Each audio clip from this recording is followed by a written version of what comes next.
right, welcome back to another episode of the 28 to 3 podcast. I'm Max. I'm here with Nick. Corey's still running around Europe on his honeymoon. We think he'll be back next week for the episode, but that's we'll have to see on that. But today we're going to be recapping the Buccaneers game from Sunday. So, Nick, why don't you start us off with some thoughts? Yeah, well, pretty dominant overall performance, I think, which I think surprised all of us and probably all Saints fans. I thought it would be a tight game, but it really wasn't. I mean, we started very good on offense. The defense started very well. We got control of the game, and we played it pretty conservative after that once we got a big lead, and allowed a couple garbage, back half of the fourth quarter drives, which you never want to see. But I mean, at the end of the day, the defense pretty much shut them down, and offensively, it was picture perfect, really. It's the kind of offense I thought we would see this year, thinking our defense was going to look like it has the last, other than the Rams game, the last 5 weeks or so, if you throw out that one horrendous performance. I thought we were going to be a top 5 defense, that the offense was going to be a ball control, a lot of short completions, try and run it as much as you can and play behind that defense, where I thought 23 points a game would win us a lot of games. So that's kind of what I thought the season would look like. It took till week 16 really to look the way, I had hoped we would play this year. I think we have to acknowledge that Carr has been playing much better. Olave kind of didn't do anything this game. He had the one drop, continuing his up and down season. I think, for this offense to thrive, we're going to need him consistent week to week and elevate. And, I think we're going to talk about that a little bit more in an upcoming episode. The run game wasn't great. I think we did average about 3.1 a carry, but while AK was in there, he was averaging 4.5 a carry. So we looked a lot better. Jamal, when they knew we were going to run the ball, they were able to kind of shut us down a little bit in the run game when we were trying to run down the clock. And this was the Juwan Johnson we thought and hoped we would see all year. I don't know where it's been. This was the guy that, Max and I, when we were in, Max especially before the season, we said something in the 75 catch range, I think is what we said, is possible with this guy because of, Carr generally likes throwing to tight ends. And for whatever reason, he hasn't played well. Carr hasn't played well in some spots. Juwan had a little injury earlier in the season, a lot of things. We were hoping he could just be that receiving tight end and be that, offensive threat. And the last couple weeks, all of a sudden he's waking up or last few weeks, I should say, and the offense looks much more in sync all of a sudden. So I think we both think it's probably too little too late, but I guess it gives you something to think about. We next week we can finish with a winning record still. We need some help to get in the playoffs, but this game, in a nutshell, in my opinion, one of our top 3 games all year, offensively and defensively, very complimentary. Everything went about as good as you could hope. Yeah, I would say this was, to me, by far the most complete game of the season, because it was against a good, solid opponent. We weren't beating up the Patriots like earlier in the season, where that team was just hapless. They can't do a damn thing. They're gonna have a top 3 pick, which is just crazy to think about in the Bill Belichick era. But this is night and day. When you're beating up the Bucs, who are kind of on a hot streak, on the road, they're still the division leading team right now in the NFC South, so it's definitely our most impressive victory of the season. Juwan Johnson, like you said, man, this is what we expected to see pretty much all season. I really did think he would have 75 to 85 catches and flirt with 1,000 yards and have 7 or 8, 9 touchdowns, and it's just he's been non-existent this entire season. Whether it's injury or focusing on TikTok or the new baby, I don't know. I mean, he has a lot going on in his personal life, obviously, but it was good to see him actually show the potential that we know he has. We've been pretty hard on him over the last couple of years, and I think, a couple of weeks ago I was, outing myself for changing my tune on what I thought Juwan was going to do. But this is what he is absolutely capable of doing. Now, whether he can string it together for multiple games or even a whole season, that's still up for debate. But it was good to see him take a step forward. Defense was lights out, man. They just shut down the Buccaneers' running game from the get-go. And it was funny that the Buccaneers, they kind of kept forcing the run until they, were basically in garbage time and they started chucking it all around. But it was just strange to see that strategy. Like, I figured they would open it up a little bit and go after some of the corners, considering that Lattimore still isn't playing. But overall, man, just a great game. I wish Kamara would have stayed healthy, because that's going to be a tough thing to overcome if he's not able to play against the Falcons this week, because he is by far the only threat in the backfield. Jamal Williams, big disappointment as a free agent signing. I think back to what he said about the Detroit Lions offer, their contract offer being insulting to him, and man, his performance has been insulting to the contract we gave him, because this dude has been pretty much non-existent and not good when he plays. I thought he would be better than he is, but at the end of the day, I mean, he's going to get what's blocked for him. And he's going to run straight ahead and plow into whoever's in front of him. And Kamara's the only one who can make a little something out of nothing. I'd love to see Kendre Miller. I see there's a chance he might play on Sunday against the Falcons. I think that would be big if we could actually have him playing, since Kamara's obviously not going to be 100% if he even plays. But all in all, best performance of the year from top to bottom. It was a fun game to watch. Anyone who's still bashing on Carr at this point, you're kind of you're reaching. You know what I mean? Like, you're really not looking at things logically if you're blaming, any of the shortcomings on Carr right now. Over the last couple of weeks, he's been lights out. Now, granted, the Rams game, we did get our asses kicked. But he did have one terrible throw that was horrendous. But he also had Olave drop 3 first downs. He was delivering the ball in that game, but we still got smoked. And that, he's involved in that. But he was not the reason we lost that game. We could not stop anything that day. Yeah, exactly. And I'll say this, man. Juwan Johnson, he opens things up. For him to be able to do what he's done, the last couple of weeks, just showing glimpses of it, and then this week really, getting loose, this is what he can do. He can open up the offense, and we didn't have a wide receiver really do anything this week. Olave, as you mentioned, he didn't do much at all. He had the one drop, it was pretty much non-existent.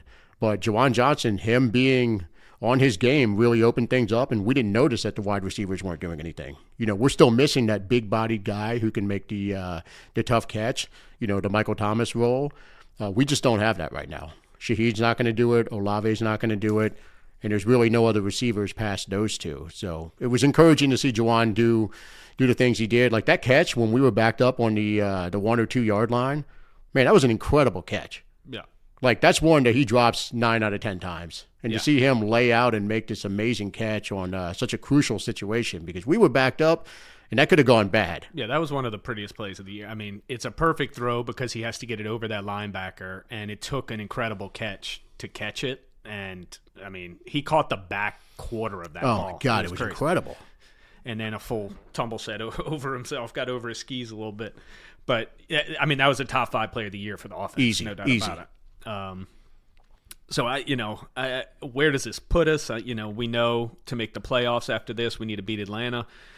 Look, we have to be rooting to beat Atlanta no matter what because it's Atlanta. So, exactly. I think, it's doubtful Tampa would lose to Carolina, and there's a couple wild card scenarios where Seattle and Green Bay loses. But, probability, even with a win, we're probably on the outside looking in.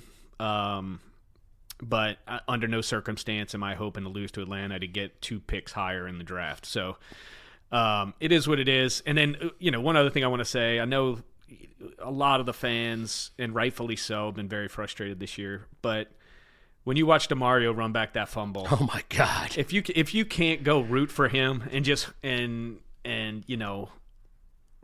guy is an incredible person. every play matters to him. He's fighting his ass off to make the playoffs. So I'm pulling for him. I can't be negative the way I've seen a lot of it go this year, even though a lot of the play, it's warranted 100%. I'm not saying you shouldn't be pissed off at some of the stuff we've seen, especially in the middle of the season. But to watch that guy go all out like that, it means everything to him. And, I'm going to be rooting for him, and I hope we smash Atlanta next week. Yeah, and honestly, that run, that was prime Mike Allstott stuff, dude. He was not going down. In Tampa. Yeah, he was, that was incredible to watch. And like you said, the team has not quit, and I know there's been a lot of conversation on social media and just in general talking about DA's got to go and all of that. And look, I still firmly believe DA is not the coach to get us where we need to be. That being said, we are now at the point of the season. There's one game left. We know he's going to come back next year. We have the playoffs are there for the taking. Obviously we need a little bit of help, but it's not far-fetched at all. This brought us back to our childhood where you get into that last week of the season and we need 4 or 5 things to have happen for us to get to the playoffs. But it's there. It's really not far away. So obviously let's just take care of business and beat Atlanta, because it's always fuck Atlanta. We need to beat them no matter what. And people need to look. DA's going to be here next year. 2024 is going to be his season. Yeah, we just need to accept it, and that's what it's going to be. It's going to be Carr and DA again for those haters of both of them out there. And again, the criticism on DA, I agree with. I was the one who said he had to be given a second year, because you don't hire a guy and fire him after a year. I think it's bad business. He didn't deliver this year. We didn't. We can blame. I think we're a couple plays away from being an 11-win team, which is the upsetting part. But we didn't deliver. Groupie missing a field goal with less than a minute to go to win a game, missing 2 in the Houston game, Foster drop. There's you can put 5 plays on your hand that might sway 3 games, but that doesn't matter. You've got to deliver. The NFL's about those fine margins, and we didn't do it. And that's 2 years in a row for him. Last year, I think it was unfair to judge with the amount of injuries and Andy Dalton being the starter. This year, Carr, even though it didn't start well, it's been better, and it's better than Andy Dalton, regardless of what you want to say. You have more talent at the quarterback position this year. We're running into the same type of injuries again. We don't have Mike Thomas. Now AK's hurt. He missed 3 games with the suspension. We're Kurt Ramczyk is now, maybe his career's in jeopardy, we're hearing, which is crazy for a 29-year-old, but that's what we're hearing about him. And you're looking at this offense yesterday. How many Pro Bowlers did we have on the field yesterday that have ever made a Pro Bowl? You had Andrus Peat. That's it on offense. And Derek Carr. That's what you have, Mike Thomas isn't there. Kamara was hurt. He's been banged up. What we're doing right now on offense, in my opinion, the last 5 games has looked much better, is without elite talent that we thought we had coming into the season. I did especially. And Juwan Johnson's a big reason for that, all of a sudden elevating what we thought he could do. But we're not working with a whole lot on the skill positions right now, just with the injuries. So, I think going into next year, Max and I have talked about it a bunch, and we'll get into this on an upcoming episode a little bit more. But it's going to be DA and Carr. So how do you manage that next year? I'm always a believer if you go into every year trying to win. Okay, if you get to a scenario at the end of the year and you have a bad record and you can get a bunch of young guys and see what you got for the last 5 or 6 games, I'm all for that. But you go into every year because you just do not know. There are teams making the playoffs this year that no one thought would make the playoffs. It happens every year. So you go into that. I think the only way that something looks different than this year, because we're going to have a more difficult schedule without a doubt, is if our lines somehow improve, whether it is adding people, draft, whatever, health, all those things. And that's what we need to look at, because we are going to have one more season of DA and Carr. So let's embrace it. Let's move on from being pissed off about it, and hopefully something can be done in the offseason without mortgaging the future, because I think all plans now need to be looking towards the future. And let's see what we can do. But, it's hard to believe that we can play this way in week 17 and that we're an 8-8 team right now. When you watch us play like that, it looks like a much better team than an 8-8 team. Yeah, it's wild. This team really reminds me of the Jim Haslett era Saints, where you just don't know what you're going to get from week to week. You know, right when you think they're dead in the water, they pop up with their best performance of the year, and it's frustrating. And you know, to me, that does fall back on coaching. But again, we've already established DA's going to be back next year, so that's a conversation for next year. But I think we should go ahead and dive into the prediction recap. But before we do that, I want to give a shout out to Jonathan Abram. The dude was incredible on Sunday. You know, he got to start over Jordan Howden, and it was fantastic to see him. You know, look, he's a former first-round pick. The guy's obviously talented. Didn't work out with the Raiders. You know, I think he was with 2 teams last year before we picked him up. But, man, he was awesome. He was all over the place. He's got this energy about him that seems, you know, it stands out. And he's full speed. He's full speed, man. He's ready to knock you the fuck out. Yeah, and we talked about it before the season, and you were right that we were going to cut him. I liked how he fit our safety room because we don't have one of those, and that's why I liked him and was hoping he would make the squad, because he brings a different level of toughness that just doesn't exist in our you know. We have very good safeties, I think. Even Honey Badger this year, you know, a little bit slower and all that, but he's played fairly well. He's turned the ball over. You know, Marcus May, hit or miss, I guess, bringing in Howden. I wasn't, you know, I didn't think it was necessarily the strength of our team, but I thought it was a pretty solid room, and I thought Abram could bring a different dynamic for teams that are trying to play downhill on us. And our lack of... You know, we run 2 linebackers. So to have that type of safety that can come down and thump with DeMario and Werner, I thought could fit a lot of games this year that we were going to face, you know, run-focused teams.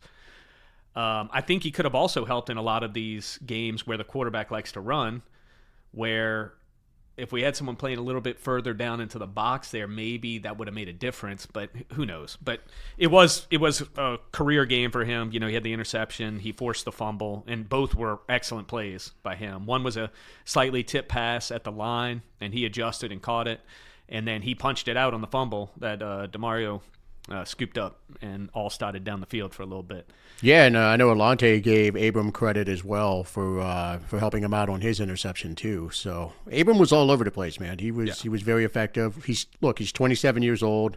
He's on a 1-year deal, so you know you would have to think that we at least bring him back, if nothing else, on another 1-year deal and kind of see what we have between him and Howden. Howden's I think 23. So you know it's good to have a couple of younger guys on the back end.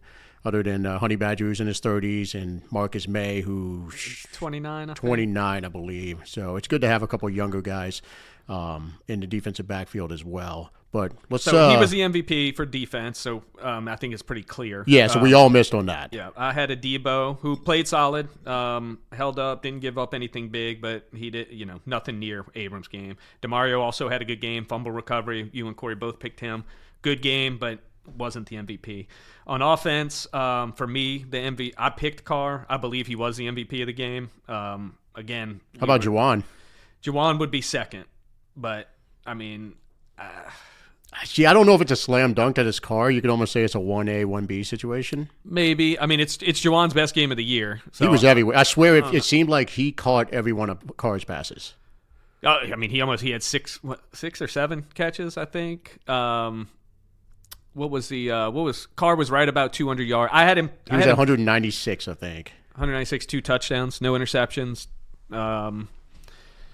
And what did Juwan have? 90 yards? I think 90 and a touchdown. Yeah, I want to say it was a career high. So, I mean, it's debatable either way, and, you know, we can Carr was 75%, 197, 2 touchdowns, interception, 111 QB rating, 89 QBR. I mean, it was almost a flawless quarterback performance. And Juwan was flawless as well. I mean, he finished with 8 for 90 and a touchdown. He had 12 targets, so he caught 67% of his targets. The big catch down the middle was the one that stood out to me.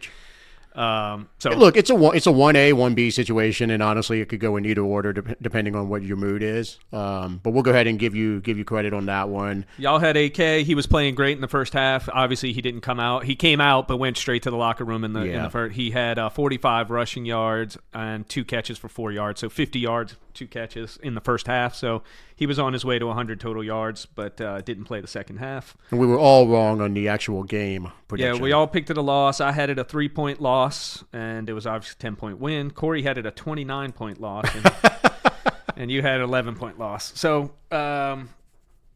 Hey, Corey went off the deep end for that prediction, huh? Yeah, he was upset about it. You hate to see the guy so down on his honeymoon having to predict that sort of thing, but hey, I'm sure he was happy to be wrong, though, so it was good. But overall, just for me, one of our top 3 dominant performances, and our most dominant performance, right up there with the Colts as our most dominant performance against a good team. Really, really good day overall. I mean, I felt comfortable. In the second quarter, I felt like we were winning the game. So I felt really good about it, the way the game was going and how we were controlling it, and we were chewing up clock and moving the ball methodically. It looked great. Defense was back to itself after a really down game last week. Yeah, and if this team shows up, this team there could be a first-round upset if this team shows up. Now, I will say I am a little concerned about the injuries that are popping up. We didn't really talk about the offensive line, and they did a great job, but they were on their 3rd right tackle at this point. And let's say at home when we played the Bucs, they destroyed our offensive line. They destroyed it, and we held up this time. Well, remember, though, that was with Penning at left tackle, right. And I want to say Pete was hurt, was he? Or no, he was playing. He was benched. He wasn't a starter. He wasn't. I want to say Hurst was the starter still Hurst, at that point. Right. Yeah. So we gave up the 1 sack, which was he came in free. 1 sack, you can handle that.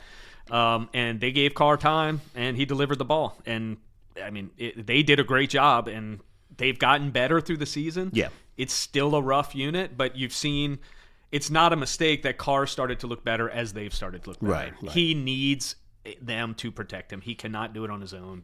There's no debating that. Yeah, I hate that Landon Young got hurt.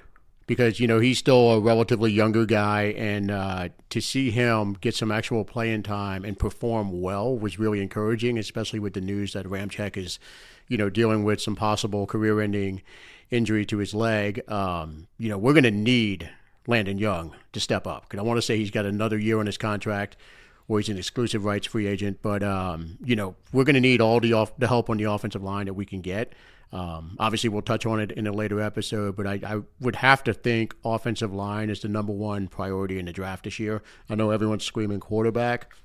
If one falls to you, that's great. If not, you got to bolster the line. It doesn't matter who the quarterback is if the offensive line is going to be performing the way they have for the most part of the season. We've got to fortify that so whoever the next quarterback is going to have some actual protection. But and one last thing, so we're now in the division, the highest scoring team and giving up the fewest points in the league in the division.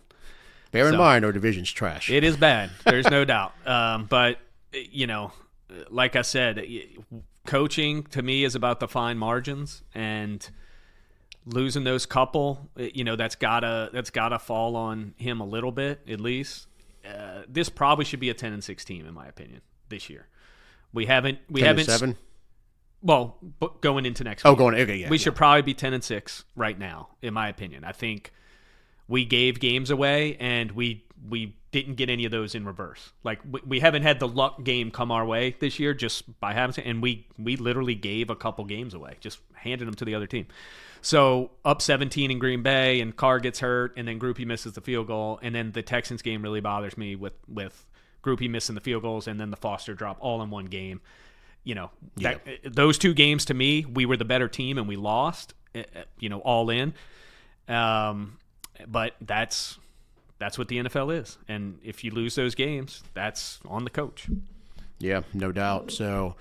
Yeah, I think we pretty much covered everything from that game. So we'll go ahead and cut this one off, and then we'll catch you guys on the next episode, which is going to be the Falcons preview episode. Who dat? What a comeback!